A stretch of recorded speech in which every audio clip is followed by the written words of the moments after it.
Black and white archive footage flickers. Citizens, faces tight with reluctant compliance, slide solid gold coins across a bank teller desk in 1933. The frame fractures, slamming into the harsh glare of a modern smartphone screen in 2022. A red notification bleeds across the glass. Account frozen. Government mandate. There is no shattered glass, no boot against the door. The physical brute force of the state has seamlessly evolved into the silent precision of an algorithmic execution. Right now, as you watch this, the digits illuminating your checking account do not belong to you. Under the current legal architecture, you are an unsecured creditor to a heavily leveraged institution. Your money is their property. The impending digital wealth wipeout is not a glitch. It is a mathematical certainty. If you do not understand the legal trapdoors installed 90 years ago, you will be the unresisting victim when the system locks its digital doors. The countdown has already begun. We are going to bypass the official narrative and examine the forensic evidence. I will hand you the open-source intelligence optic required to trace the hidden legislative protocols and central bank code repositories. We will decode the precise legal framework designed to liquidate civilian wealth on command. This is your ultimate survival advantage. Before the exit routes are algorithmically sealed, we are going to expose the blueprint of state-sponsored confiscation. A pristine 1932 $20 gold double eagle falls, hitting a velvet table with a deep, resonant thud. A shadow eclipses the gold before white archival gloves seal the disc inside a sterile evidence bag. A black marker slashes across the label, contraband. Deep in the subterranean archives of the Treasury Department, a financial historian stares at this bagged artifact with cynical exhaustion. The ambient hum of the fluorescent lights sounds exactly like a vault timer ticking down to zero. The historian traces the exact same pattern of state-sponsored theft across a century. The public remains completely blind to the evidence buried in these towering steel racks of declassified ledger books. To the historian, this gold coin represents the sheer terror of a single legislative stroke. In one moment, the foundational money of a nation, the bedrock of its economic reality, was transformed into an illegal substance. The absolute illusion of private property was violently shattered. The paper trail begins with a single document. The timestamp reads exactly 1300 hours on April 5, 1933. President Franklin Delano Roosevelt signed Executive Order 6102. This wasn't an economic stimulus package. It was a targeted expropriation protocol. With a few strokes of a fountain pen, the executive branch executed the largest single domestic asset seizure in the history of the United States. The decree immediately reclassified the financial behavior of millions of citizens. It made it a strict federal criminal offense for any civilian to hoard gold coin, gold bullion, or gold certificates. The state issued a hard deadline for the total surrender of these physical assets to the Federal Reserve by May 1st. The government did not ask for cooperation. It demanded absolute capitulation, transforming ordinary savers into federal suspects overnight if they failed to comply. The enforcement mechanism relied on pure financial intimidation. The penalty for noncompliance was aggressively draconian. Any citizen found withholding their legally acquired property faced a $10,000 fine, a staggering sum equivalent to over $200,000 in today's money. If the fine was not enough to ensure submission, the protocol authorized a penalty of up to 10 years in federal prison, or both. The choice was binary: hand over the real wealth or face total ruin. The transaction log of this expropriation is staggering in its asymmetry. Citizens who submitted to the mandate were paid exactly $20.67 per ounce in paper currency. The state systematically forced its population to trade an asset with intrinsic, immutable physical value for a newly minted fiat derivative. This new paper was a closed-loop system controlled entirely by the very institution that orchestrated the seizure. The trap was perfectly executed. The historian flips through a confiscation manifest from 1933. The ledger entries tell a story of systemic extraction. Families handed over heirlooms, savings, and generational security. In return, they received paper certificates that promised value, but possessed no physical reality. The transaction was not an exchange of equals. It was a forced liquidation of the public's independence. The government stripped the citizenry of their financial armor precisely when they needed it most. The archives prove this was never about stabilizing the free market. It was an extraction protocol designed to consolidate absolute control over the nation's balance sheet. When you remove a physical asset from the populace and replace it with a limitless paper derivative, you change the power dynamic permanently. The citizen is no longer an independent economic actor. They become entirely dependent on the centralized issuer of the currency. The leash was firmly secured. Looking down at the double eagle coin sealed in its plastic tomb, the investigator's exhaustion makes perfect sense. This gold disc is not a numismatic curiosity. It is the physical evidence of a broken social contract. The state recognized that true wealth gives the individual the power to opt out, to resist, to survive outside the permitted grid. By criminalizing the possession of that wealth, the government effectively outlawed financial independence itself.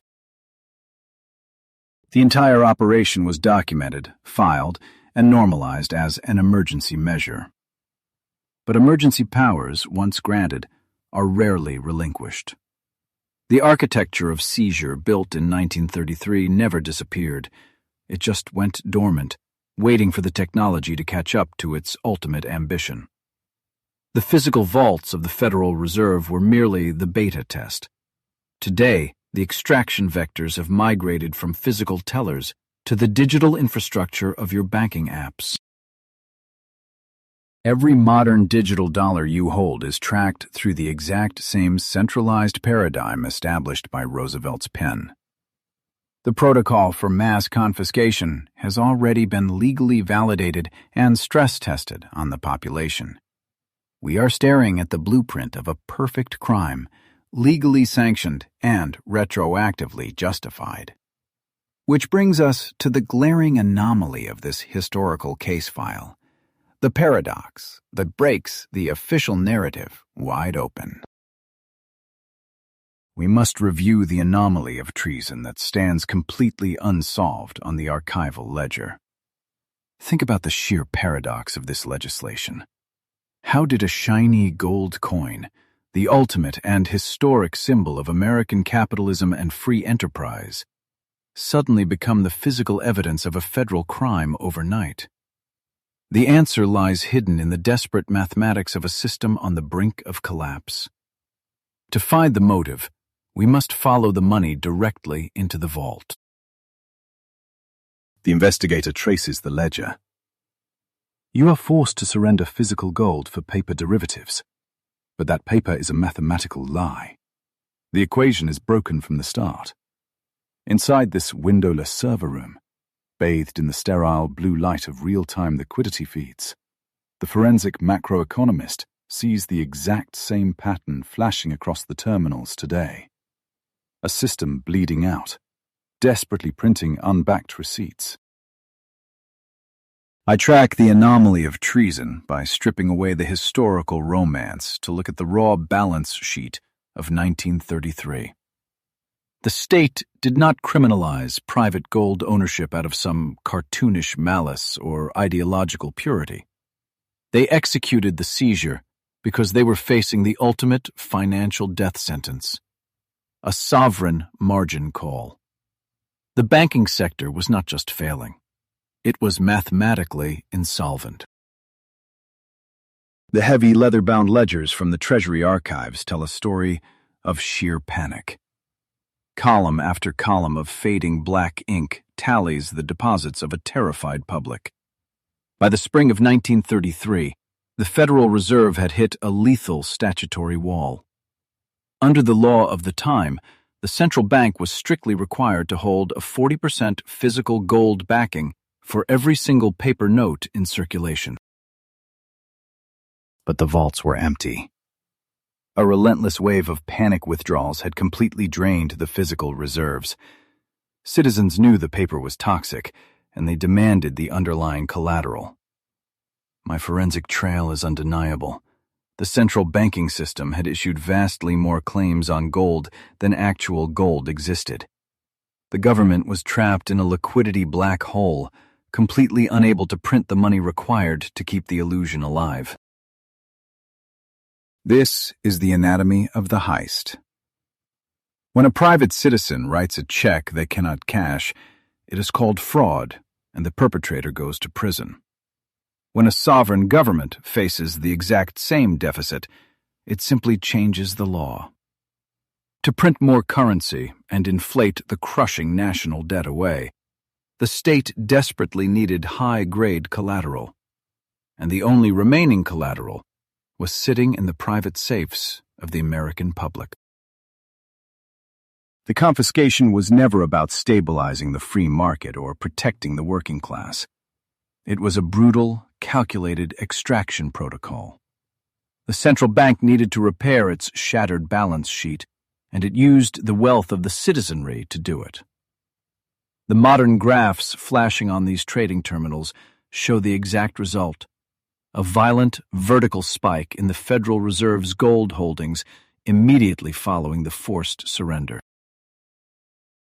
Every single ounce deposited under the threat of a $10,000 fine or a decade in a federal penitentiary was a lifeline for a dying financial institution. You were the liquidity provider of last resort, stripped of your assets by executive decree. But seizing the physical metal was only the first phase of the operation. The true genius of the crime required a second legislative strike to finalize the extraction. The paper trail leads directly to the floors of Congress. Immediately after the physical surrender was deemed complete, the state moved to legally launder the confiscated goods. They passed the Gold Reserve Act of 1934. This was not a standard piece of economic legislation. It was the ultimate accounting trick. It explicitly granted the president the dictatorial authority to officially revalue the massive hoard of stolen gold. Think about the sheer audacity of the maneuver. The government forced you to hand over your property at a fixed rate of $20.67 per ounce, paying you in their freshly printed fiat currency. You complied because the alternative was the destruction of your life and liberty. Then, the moment the heavy steel doors of the federal vaults slammed shut, the trap was sprung. The underlying metric of reality was arbitrarily altered. Overnight, with a single stroke of a pen, the official price of gold was changed from $20.67 to $35 an ounce. The forensic macroeconomist watches the historical data align perfectly with the modern blueprints of programmable money. The mechanism is identical. The state dictates the terms of exchange, isolates the target asset, and then rewrites the valuation algorithm the moment they hold the keys. They did not mine new metal. They did not generate new economic value. They simply issued a decree that the physical asset they had just taken from you was now legally worth almost 70% more. This instantaneous revaluation miraculously healed the Federal Reserve's balance sheet, creating billions of dollars in artificial equity out of thin air. It was a masterpiece of financial engineering, built entirely on the graves of private property. And you were left holding the paper. The fiat currency you received in exchange for your gold was suddenly and violently diluted. The purchasing power of that paper was slashed the exact moment the official price of the metal was raised. This is the smoking gun of state-sponsored theft. They confiscated your impenetrable wealth, handed you an empty promise, and then systematically defaulted on the value of that promise while you were holding it. The crime scene is mathematically perfect. The crisis of 1933 proves that when a centralized financial system faces insolvency, it will always consume its host to survive. The physical confiscation and subsequent revaluation was the blueprint. The ledgers from the 1930s and the modern liquidity drains on these server screens are screaming the same warning. The system is bankrupt, and once again, they are coming for your collateral. The system is bankrupt, and the $35 revaluation was the exact moment the trap snapped shut on the American public. You are looking at an extreme close-up of a 1934 $1 bill. A red forensic laser scans across the intricate green ink, hitting the words "Silver Certificate." The laser burns the letters away. They dissolve into ash, revealing the modern replacement, Federal Reserve Note. The ash blows away, leaving nothing but a codified debt obligation. Watch the purchasing power of that dollar collapse on the monitor like a controlled demolition of a skyscraper. This is the anatomy of a silent robbery. When the government arbitrarily changed the price of gold from $20.67 to $35, they did not conjure new wealth from the earth. They simply deleted the purchasing power of the paper they had just forced you to accept. To the investigator tracking the paper trail, the crime scene is chillingly elegant. There were no broken windows, no alarms, no masked gunmen in the night. The theft was executed entirely through the sterile mathematics of exchange rates. You surrendered an asset with immutable atomic density. In return, you were handed a paper receipt. And then, the issuer of that receipt unilaterally rewrites the dictionary definition of what that paper is actually worth on the global market. Let us look at the raw autopsy of this transaction. The stroke of the executive pen that raised the price of gold to $35 an ounce triggered a catastrophic financial shockwave. This overnight price change constituted a staggering 59% devaluation of the United States dollar in a single, unappealable day. 59% of the currency's weight simply vanished into the bureaucratic ether. The math is brutal, and it is completely undeniable. Citizens who had dutifully obeyed the law, who had stood in line to surrender their family wealth for paper money, were instantly impoverished. By executive decree, more than half of their international purchasing power evaporated. You could no longer buy the same amount of imported goods, raw materials, or foreign assets. Your labor, condensed into those dollars, was effectively cut in half. The state did not take your money. They extracted the energy stored inside it. Money is not simply paper or digital code.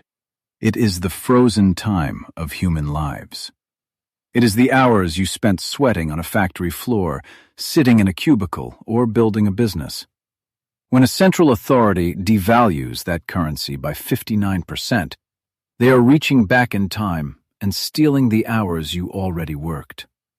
They are taxing your past without ever passing a formal tax law through a democratic legislature.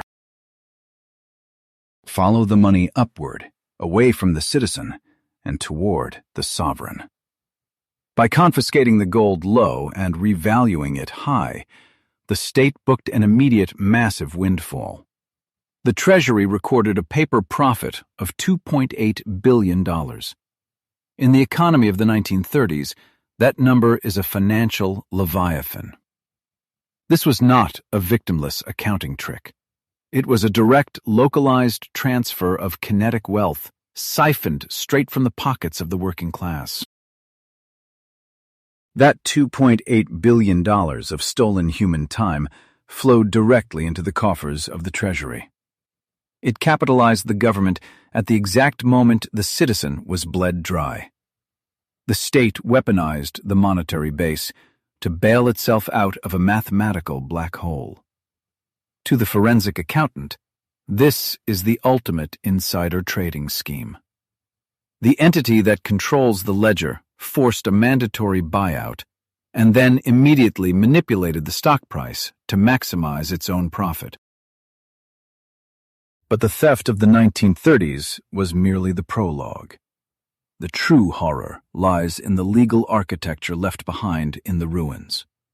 This event established a permanent, unbreakable legal precedent.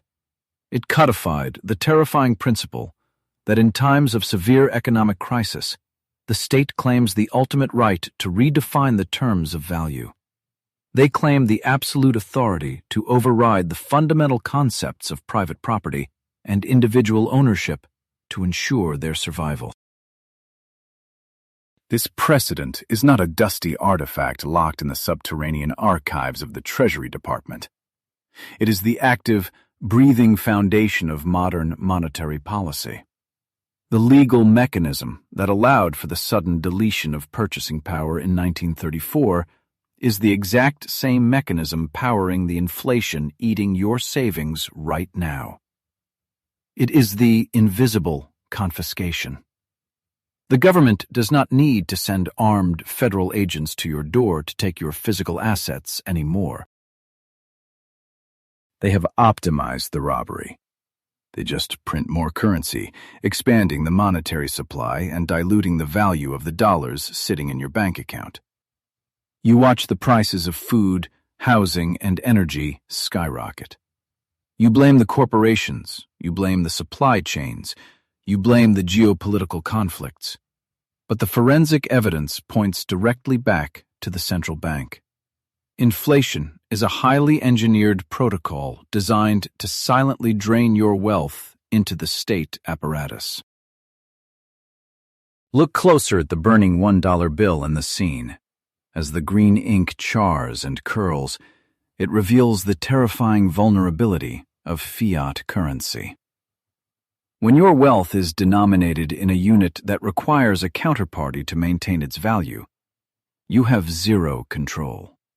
You are a passenger in a vehicle driven by a bankrupt entity. The state holds the steering wheel, and their only objective is to keep the sovereign debt machine running, even if it means driving your purchasing power off a cliff. The genius of this systemic extraction is its psychological camouflage. Because the numbers in your bank account do not go down, your brain is tricked into a false sense of security. You still have $1,000, but the thermodynamic reality is that the energy required to buy the same basket of goods has doubled. The state relies on your financial illiteracy. They depend on your inability to distinguish between the nominal face value of a bill and its actual physical weight in reality. We are watching history repeat its algorithm, but on a terrifyingly compressed timeline. The blueprint drawn up in the shadows of the Great Depression has been refined, digitized, and integrated into the core architecture of the global financial system. The devaluation of the 1930s was a physical, analog hack of the currency. Today, that exact same protocol is being coded into the software that governs every digital transaction you make, preparing for an automated execution. The trap is not closing, it is already closed. The legal precedent for absolute financial dominion was locked into place almost a century ago. What you are experiencing now is merely the optimization of that initial crime. The state learned that manipulating the definition of money is far more efficient than taking it by force. And this brings us to the ultimate evolution of the heist. What happens when the physical paper itself is finally eliminated from the equation permanently? The ultimate evolution of the heist requires a total severance from reality. The localized theft of 1934, where they physically stripped the collateral from the American public, was just the foundation. To truly weaponize the currency, the architects of this system needed to go global. They needed to systematically dismantle the very last physical anchor holding the printing presses in check. To the forensic macroeconomist, the crime scene is a grid of vintage cathode ray tube monitors glowing in a darkened archive. On the screens, President Richard Nixon sits behind the Resolute desk, delivering his 1971 television address. He speaks of a temporary suspension, a necessary measure to defend the dollar. But as the tape rolls, the thick glass of the monitors begins to crackle with an unnatural static. This is the anomaly, the precise weekend at Camp David where a temporary decree became a permanent state of emergency. You are watching the exact timestamp where the last defense mechanism protecting your life savings was permanently dismantled. The question is no longer who stole the gold, but how a single executive decision unleashed a mathematical plague of infinite dilution upon the global working class. The timeline zeroes in on August 15, 1971. On this day, the United States officially suspended the convertibility of the dollar into gold for foreign central banks. They slammed the gold window shut. For decades, foreign nations could exchange their paper dollars for physical gold bullion, enforcing a strict audit on American spending. Nixon unilaterally terminated that binding contract. The investigator watches the archival footage glitch violently. A brutal digital overlay bleeds through the broadcast, tracing a glowing red line across the grid. It is the M2 money supply, tracking the total volume of currency. The line hits 1971 and instantly snaps upward into a terrifying parabolic curve. The screens begin to physically overheat from the sheer data load. That red line represents the birth of a monstrous new paradigm. Closing the gold window completely untethered the global financial system from any physical constraint whatsoever. Money was no longer a representation of condensed human labor or finite earthly resources. It became pure, unbacked fiat currency. A weaponized accounting trick willed into existence by a keystroke and backed only by the threat of violence. When you remove the physical anchor, you remove the physical limit on state power. Before this moment, every dollar printed had to be justified by an ounce of metal sitting in a subterranean vault. The ledger had to balance. But the forensic data from 1971 onward shows a catastrophic system override. The government gave itself the ultimate cheat code, the infinite, unrestricted ability to print its own debt. The CRT monitors in the archive cannot handle the mathematical impossibility of an infinite curve. The glass warps. The synthetic hum reaches a deafening pitch, and the screens shatter violently, raining hot glass across the floor. This physical destruction is the exact micro-model of what happened to the purchasing power of your life savings. The system did not just break by accident. It was intentionally overloaded. Without the restraint of a physical asset, the money supply expanded exponentially, bleeding out the stored energy of every working citizen. The evidence is undeniable. As a direct result of this unpegging, the dollar lost roughly 85% of its purchasing power between 1971 and 2026. You did not become poorer by chance. Your time was simply mathematically diluted. This was the final evolution of the 1933 heist. Inflation officially became the new, invisible confiscation. The state realized that sending armed federal agents to raid private vaults was a logistical nightmare and a public relations disaster.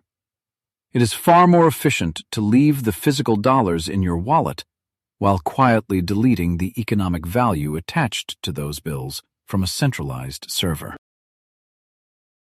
Look at your own ledger. The investigator traces the vanishing capital directly to the goods you buy every day. The 85% collapse in purchasing power means the house, the car, and the groceries did not actually become more expensive. The measuring stick was just violently snapped in half. You are running on a treadmill that accelerates every single time a central banker presses a button in Washington.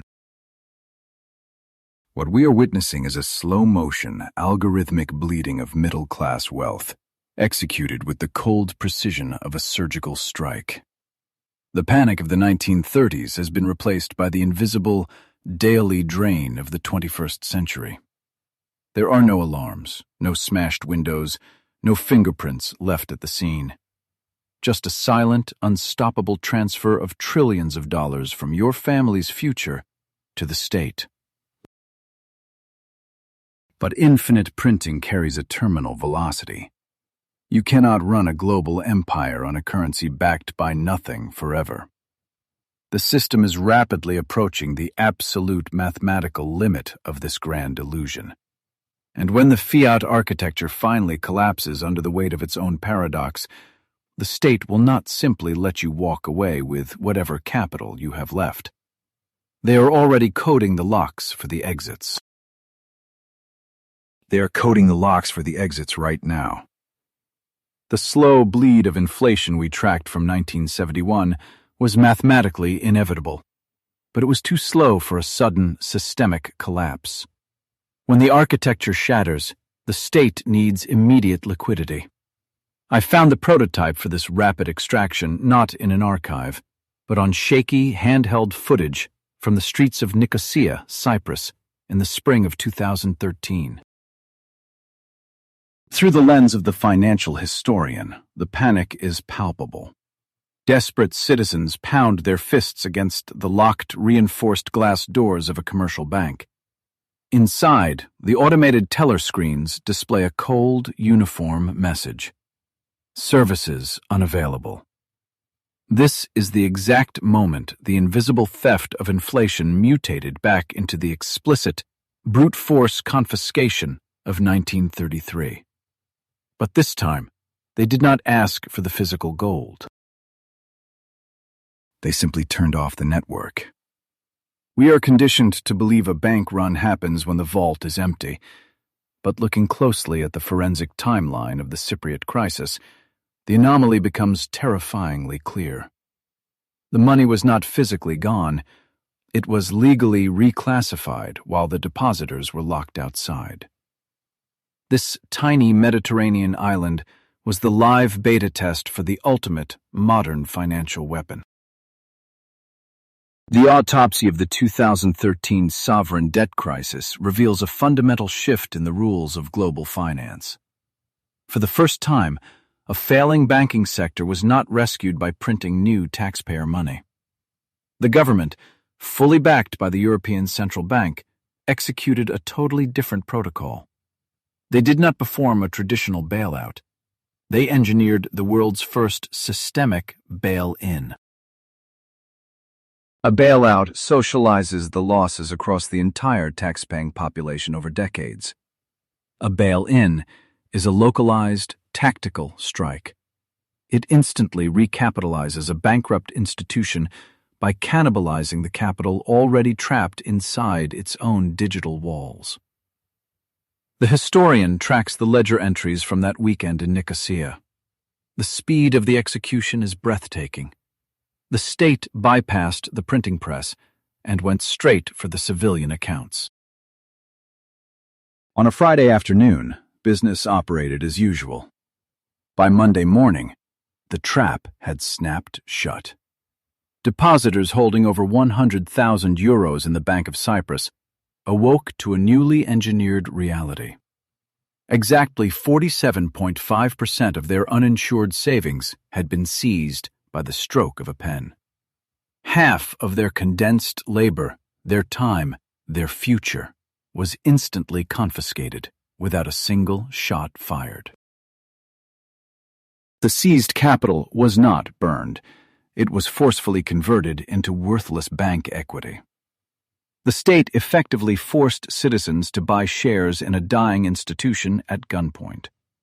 This was not a tax. This was a direct, statutory expropriation of private wealth to plug a multi-billion euro hole in the central ledger. The precedent was permanently set. When the system defaults, your life savings are the immediate collateral. To understand how this is legally permissible, we must dissect the greatest psychological illusion in modern capitalism. When you log into your banking application and see a positive balance, your brain registers that number as your personal property sitting safely in a digital vault. But the forensic reality, buried deep within the terms of service, tells a completely different story. Under current legal frameworks established across both the United States and the European Union, a bank deposit is not a safe custody of your money. The moment your paycheck clears, you surrender legal title to those funds. You are no longer the owner. You instantly become an unsecured creditor to a highly leveraged speculative institution. It is legally classified as an unsecured loan from you to the bank. As an unsecured creditor, you stand at the absolute back of the line during a bankruptcy. If the bank mismanages its sovereign bond portfolio or fails on derivative bets, secured creditors like clearinghouses and major institutional partners are paid first. Your life savings are explicitly designated as the shock absorber for institutional failure. You are underwriting their gambling debt without your knowledge or consent. Do not make the fatal mistake of thinking Cyprus was an isolated incident in a peripheral European economy. The historian traces the exact same legislative DNA directly into the heart of the American financial system. Following the 2008 crisis, the United States Congress passed the Dodd-Frank Wall Street Reform and Consumer Protection Act. The title of the law sounds like a shield, but the architecture is a weapon. Buried within the thousands of pages of this legislation is Title II, the Orderly Liquidation Authority. In the event of a systemic, cascading banking failure, Title II contains the exact statutory provisions required to execute a Cypriot-style seizure on American soil. It legally allows for the mandatory bail-in of unsecured creditors. And as we just established in the forensic ledger, civilian depositors are the ultimate unsecured creditors.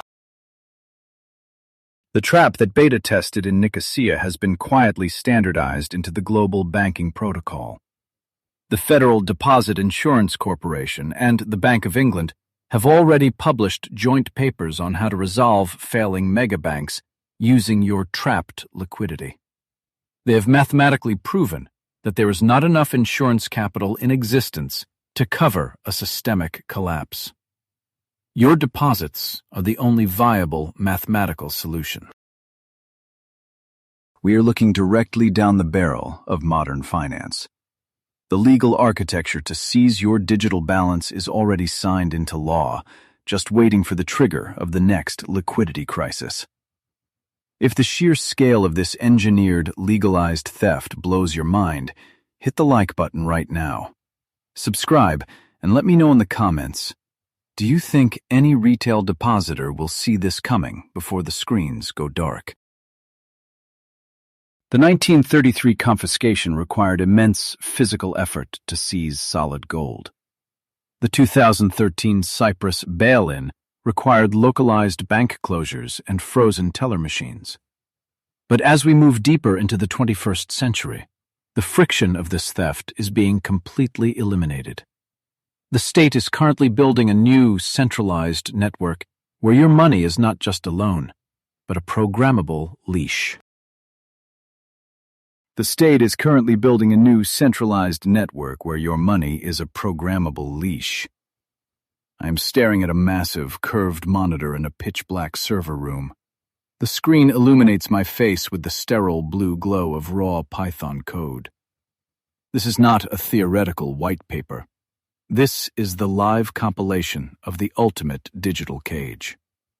The legal architecture we just decoded is now being hardwired into a blockchain infrastructure. A progress bar inches toward 100%. On the secondary display, a global map pulses with thousands of green nodes representing digital wallets. As the code executes, those nodes flash violently red. The deep, synthesized thud of a steel vault door locking echoes through the room. This is the sound of algorithmic execution. Your liquidity is trapped. The financial panopticon is fully operational. We have to ask a terrifying question. What happens when your medium of exchange is coded to expire? What happens when it actively restricts your purchases or instantly freezes based on an algorithmic behavioral score? The answer lies in the architecture of central bank digital currencies. This is the final frontier of state control. The data from 2025 is unequivocal. Over 130 countries have already initiated the deployment or exploration of these digital currencies. We are not looking at a fringe experiment by an isolated autocracy. We are looking at a coordinated, synchronized upgrade of the global financial operating system. Let me translate the scale of this operation. Those 130 nations represent 98% of the global gross domestic product. Every major economic bloc on the planet is migrating to this exact standard. The trap is so comprehensive that there is no geographic arbitrage left. You cannot simply move your capital across a border because the border itself is now digital. To understand the threat, you have to look at the protocol layer. Unlike decentralized cryptocurrencies built to protect privacy, a central bank digital currency is a programmable liability of the central bank itself. It completely bypasses the traditional commercial banking sector. You no longer hold a deposit at a local branch. You hold a direct account on the federal ledger. This architectural shift eliminates the middleman. It grants the state direct, unfettered access to your personal wallet. There are no warrants required. There is no local bank manager to appeal to. The central authority has unilateral read and write permission over your entire net worth. You are completely exposed to the whims of the macro machine. The code scrolling across my terminal right now contains smart contracts capable of executing monetary policy directly on your balance. Consider the implementation of negative interest rates. During an economic contraction, the central bank can automatically deduct value from your account. The algorithm slowly bleeds your funds, forcing you to spend your money before it disappears entirely. This is the calculated destruction of the very concept of saving. Your condensed human labor is transformed into a melting ice cube. The state dictates the velocity of money through brute force cryptography. You are no longer saving for the future. You are frantically consuming to avoid algorithmic confiscation. They have coded inflation directly into the core protocol of your wallet. But the surveillance goes far deeper than forced consumption. The architecture supports what developers call purpose-bound money. This means the central bank can attach geofencing restrictions to your digital tokens. Your funds are programmed to work only within a 5-mile radius of your registered address. Try to buy a train ticket, and the transaction simply fails. Purpose-bound money allows for granular, item-level control over your life. The code can restrict you from purchasing targeted goods. If your linked digital identity exceeds its allotted carbon tracking quota, your wallet will automatically decline the purchase of red meat or aviation fuel. You are not making economic choices. You are navigating a maze of pre-approved, state-mandated behaviors. I watch the execution logs cascade down the monitor. Each line of code is a microscopic chain wrapping around the middle class. The historical precedent of 1933 required armed agents knocking on doors. Today, the confiscation of your autonomy requires nothing more than a software patch. The violence is completely sanitized. The theft is perfectly silent and mathematically guaranteed. You must realize that within this closed loop, you do not actually own money. You own a conditional voucher, a permission slip granted by a central authority that can be revoked with a single keystroke. The digital tokens in your app only have value as long as your behavior aligns with the current systemic mandate. Dissent is instantly punished by algorithmic starvation. The green nodes on the global map are entirely gone now. The screen is a sea of locked, restricted, and frozen digital assets. The ultimate margin call is not going to be announced on the evening news. It will arrive as a push notification on your smartphone.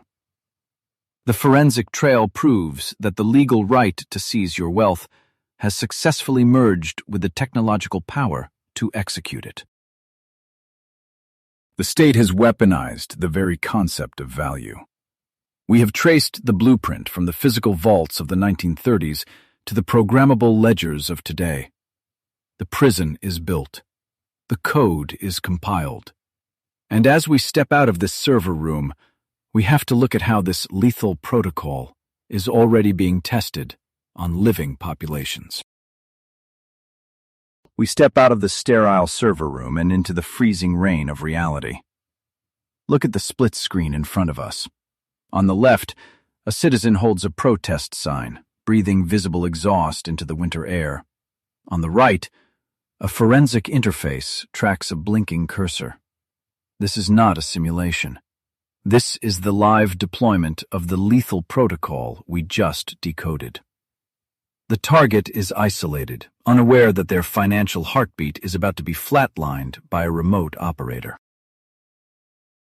The investigator watches the geolocation data from the citizen's smartphone seamlessly merge with their unique banking identification profile. A terrifying synthesis of physical presence and digital vulnerability.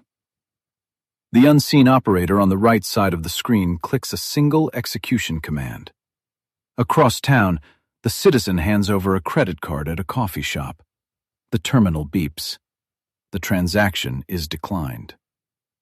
The weaponization of access is absolutely complete. You do not need to build physical walls or deploy armed guards to put a citizen in prison today. You simply delete their ability to transact within the modern economic system. Without the authorization to buy food, purchase fuel, or pay for shelter, a human being is instantly exiled from society. The cell is invisible, constructed entirely of zeroed-out balances and denied authorizations. The screen before us glitches into harsh static, confirming the digital assassination. This algorithmic execution is not a dystopian projection. It is documented, historical protocol. The timeline rewinds to February 2022. The Canadian government crossed the Rubicon. By invoking the sweeping powers of the Emergencies Act, the state legally bypassed the traditional court system. They did not need a judge, a jury, or a criminal conviction. They issued a direct, unilateral directive to commercial banks to freeze the accounts of civilian protesters. The speed of the financial sweep was unprecedented and mathematically ruthless. Within 48 hours of the decree, hundreds of civilian bank accounts were algorithmically locked. The dragnet did not discriminate. The freeze cascaded through the system, hitting the joint accounts of completely uninvolved spouses. Husbands and wives woke up to find their life savings held hostage, completely denied the basic liquidity required to buy groceries or pay their monthly rent. Review the digital paper trail of this operation. The true horror lies in the administrative banality of the strike. There were no asset seizure manifests printed on heavy paper like in 1933. They were simply drop-down menus and restricted access codes. The state effectively weaponized the commercial banking sector, turning routine financial institutions into an automated, extrajudicial branch of law enforcement. Your deposit became a liability of your obedience. This targeted financial exile proved a terrifying reality. The architecture for total control is already fully operational. They do not even need the final rollout of central bank digital currencies to cut your lifeline. The legacy banking system, the very apps sitting on your smartphone right now, contains all the necessary backdoors for instant seizure. The 2022 incident was merely a stress test of a dormant capability built into the current monetary grid. To execute this level of surgical exclusion, the state requires absolute visibility into your behavior. Through the deployment of Advanced Open Source Intelligence, or OSINT, intelligence agencies continuously monitor the digital exhaust you leave behind. Every geotag, every public post, every digital receipt is swept up and indexed. You are constantly building your own dossier without even realizing it. They combine this massive data harvest with sophisticated blockchain de-anonymization tools. Even citizens who attempt to move their capital outside the traditional banking system leave a forensic trail. The algorithms map entire financial networks in real time, cross-referencing wallet addresses with physical identities. They are actively hunting for dissenting capital flows, flagging any transaction that deviates from the officially sanctioned parameters of the state. I have analyzed the transaction protocols from these suppression events. Once an anomaly is detected, the algorithmic response is immediate and unforgiving. The system does not care about your political affiliation, your history, or your intent. It operates on cold, binary logic. If your digital identity is flagged by the central database, your local access to liquidity is severed. The money is still there on the bank's ledger. You just no longer have the authorization to claim it. What we are witnessing is the total convergence of the surveillance state with the financial sector. The money you hold is no longer a neutral medium of exchange. It is an active tracking device and an enforcement mechanism. The events in North America proved that a modern government will treat your life savings as collateral for your political compliance. The moment you step out of line, your net worth is reduced to zero by an automated compliance script running on a distant server. We must face the grim reality of the evidence before us. The infrastructure we rely on for our daily survival is rigged to operate as a digital trap. You are living inside a financial panopticon, where every dollar you spend requires the ongoing, real-time permission of the state. The precedent has been set, the software has been tested on a live population, and the results were flawless. They know exactly how fast a resistance collapses when you cut off its access to calories. The screen tracking the targeted citizen remains dark, a chilling testament to the power of the delete key. As an investigator, I look at this frozen financial landscape and realize the historical loop is closing.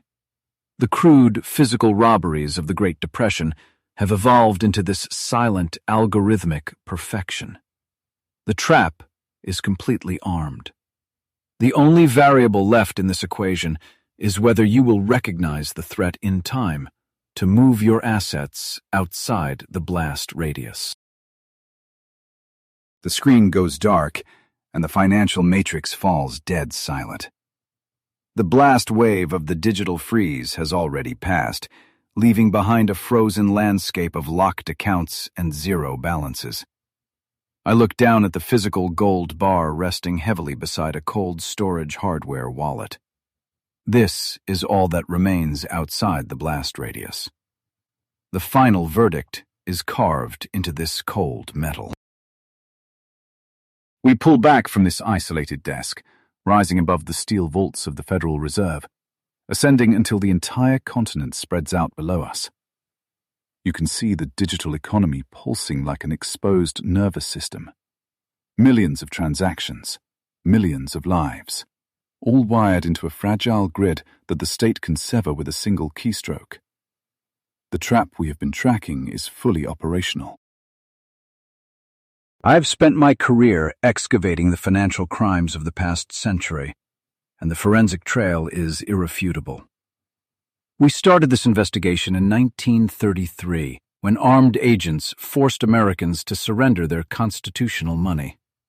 But that was merely the beta test. Executive Order 6102 was the legal cornerstone for everything we are witnessing today. The archives prove it. That brutal confiscation was not a desperate measure to cure the Great Depression. It established the permanent, undeniable precedent that a sovereign state will systematically cannibalize the private wealth of its own citizens to preserve its institutional power. When the central bank is mathematically insolvent, you become the mandatory collateral. The case is closed on their motive.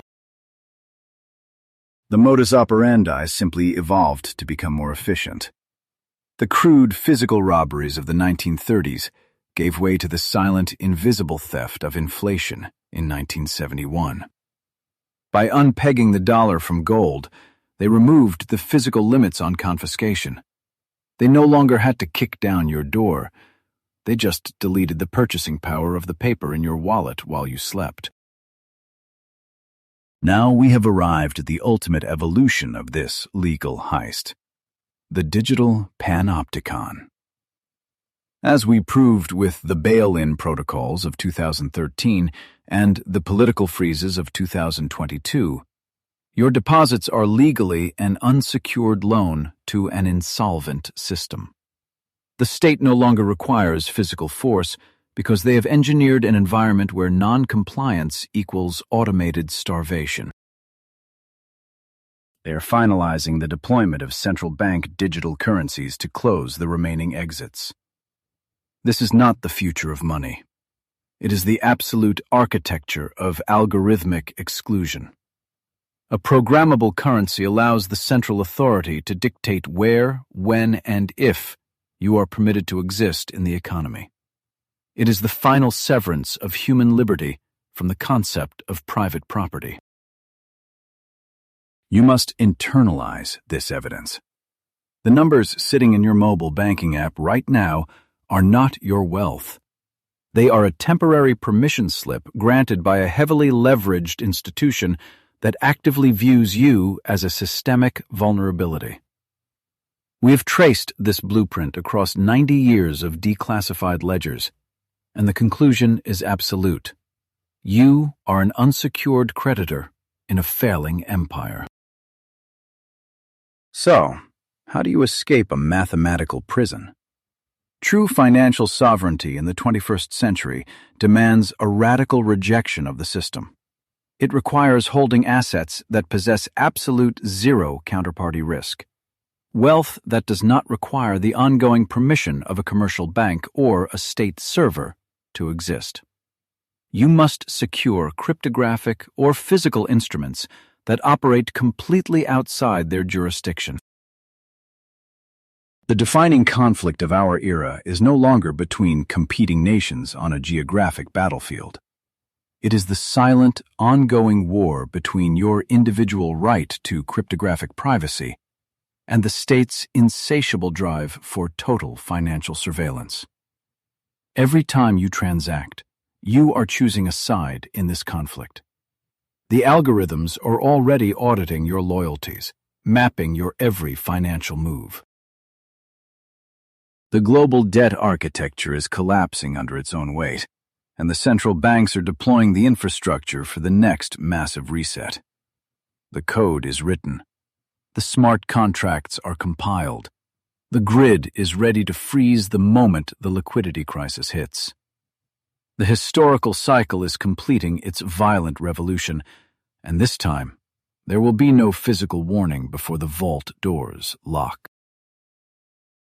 If this investigation has shattered your illusions and provided you with the forensic optic to see the grid for what it truly is, then hit the subscribe button and leave your verdict in the comments. We must build an archive of evidence together before the algorithms attempt to rewrite this history. Join this intelligence network, because understanding the trap is the first and only step to surviving it.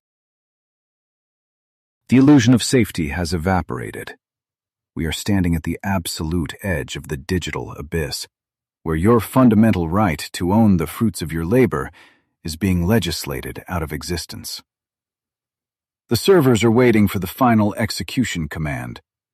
The only question that remains is whether you will be holding the keys to your own assets when the screen goes black. The investigation is closed. Signing off.